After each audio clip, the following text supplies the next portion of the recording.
పొంగిపోతారు, ఇరుక్కుపోతారు. రెండు కూడా హితవు చెప్పినా వినరు. ఎవరు చెప్పినా వినరు మొండోలు. హితవులు పనికిరావు వీళ్ళకి.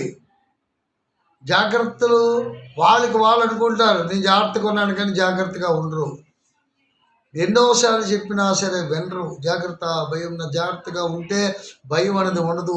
జాగ్రత్తగా ఉండరు కాబట్టి, చంచల మనస్తత్వంతో ఉంటున్నారు కాబట్టి, గొప్పలకు పొగడ్తలకు లొంగిపోతారు కాబట్టి చాలా జాగ్రత్త అవసరము. ఈ కర్కాటక రాశి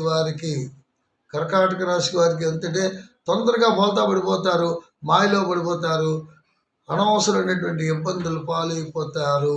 జాగ్రత్త. నేను ప్రతి నెల కూడా చెప్తుంటా, ఒక్కొక్క రాశి చెప్తున్నాను. ఇది వాస్తవానికి దగ్గరగా ఉన్నది మా ఎస్కేఎంఎల్ భక్తి ఛానల్ ఒక్కటే. ఇది నేను ధైర్యంగా చెప్పగలను. ఇది వాస్తవం.